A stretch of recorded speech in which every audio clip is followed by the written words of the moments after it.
Our Viking Rhine River Winter Market cruise has ended, but we're not ready to go back to the States yet. If you cruise with Viking from Amsterdam to Basel, you'll be offered an extension. Take it. Chances are extremely good that when you arrive in town, your hotel room will not be ready yet. But not to worry, because with the extension comes a walking tour. The first thing they'll give you is a 2-day pass for free use of the trams in Basel, a great way to get around. And at least for our walking tour, the first stop was this fountain. It's the Tanguy fountain, named after its artist. Now, keeping in mind that this had been a winter market river cruise, it stands to reason that they would take us to the winter markets in Basel as well, and they did. But of course, in doing that, they showed off what turned out to be a very affluent and interesting city. It may look like we're window shopping, but actually we're passing what seemed to be a really neat toy museum. And no, we didn't go to that McDonald's. We didn't go to that McDonald's. My fascination with the ease and efficiency of these tram systems continued. Look at this, it's cool. And then we were headed to our first winter market in Basel. If you watched my 4-part series on the cruise itself, you know that I was beginning to find these winter markets to be a little bit samey. And honestly, they are, but you can always find something you didn't see before, like this Santa.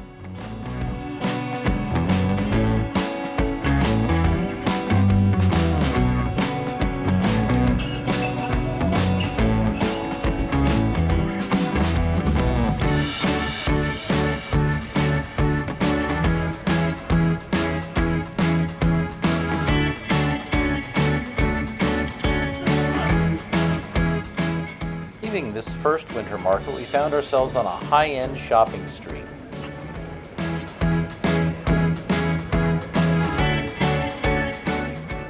And from there, Basel Minster and its impressive facade.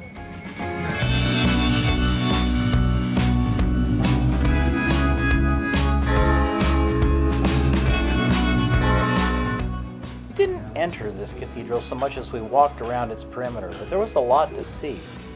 And for a lot of people, the real payoff is the scenic overlook that comes up after you've looked at the cloisters.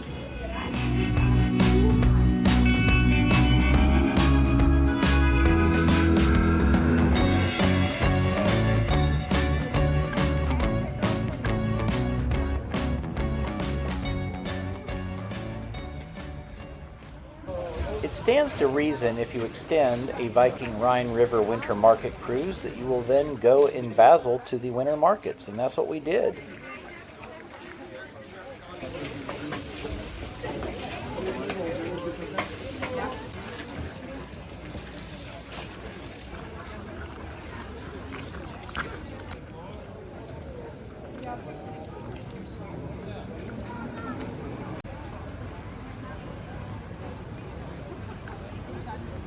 Okay, that was a pretty cute one.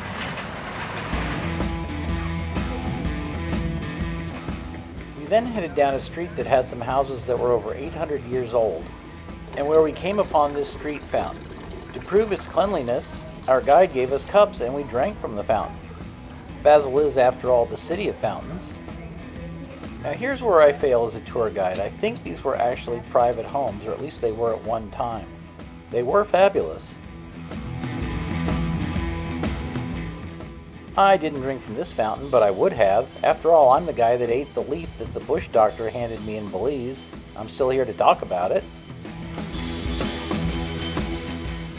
Now, this was just a regular Saturday market, and I found them very interesting as well.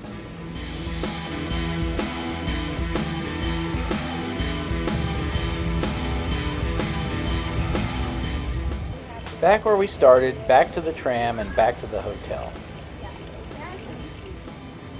And when we returned from the walking tour, our room in the hotel was ready. This is the Hyperion Hotel, a very modern high-rise. And let's just say I was very happy with the room that Viking had selected for us.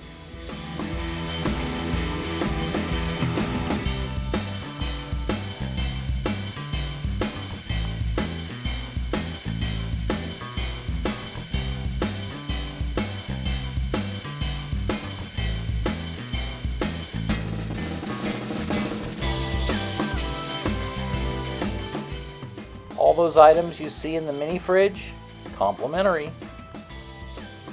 And I would say this qualifies as a room with a view.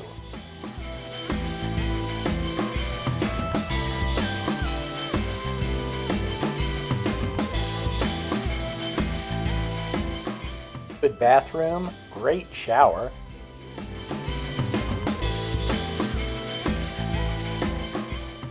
Kinda weird place for a television, and the toilet was in its own room, not with the rest of the bathroom. The fact that you can see mountains from your hotel room in Switzerland is probably not remarkable. That very tall building you're seeing is the Roche Tower. And look, my strange fascination with the trams can continue from the room. After a bit of just hanging out in the room, it was time for dinner. And a short walk from the hotel, we found the Ponderosa Steakhouse. Viking staff helped us get a booking, but we probably didn't need one. I liked my steak just fine, the meal was good, and then it was back to the hotel.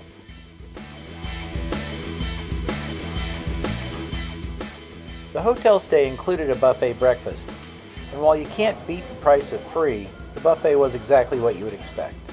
Once again, Viking staff was in the lobby to help with travel arrangements, but we decided to head out on our own and see what we could see.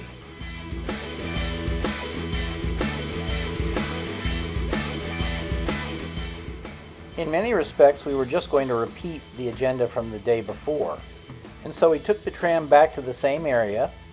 We popped into McDonald's, but I'm not going to show you that. You know what a McDonald's looks like. And we only did it so we could say we did. Although I did have a McRaclette, so, well, I'm still not going to show you. Anyway, upon returning to the main shopping street, we encountered this gentleman. Yes, he was playing a Bach organ piece on the accordion. Once more into the winter market, dear friends.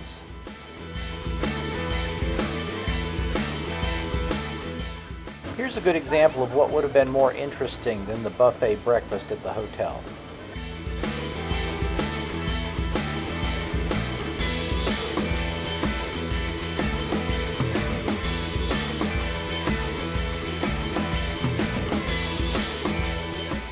We also went to the winter market across the street from the winter market. And though I've teased about how they're generally all the same, I was a little sad that this would be the last of our trip. Now you know the drill, back to the hotel room, rest for a little bit, look at the Roche building, and then go to dinner. This restaurant was also just around the corner from the hotel, but was a traditional Swiss restaurant. And there is a traditional raclette, better than the McRaclette. The last evening of any trip is always a little sad for me, but I was glad we had done the 2-day extension in Basel because it put off the inevitable fact that we had to return to real life. Thanks for watching my video, I hope you liked it, and if you did, would you hit the like button and also subscribe? Yes, that's my luggage, what about it?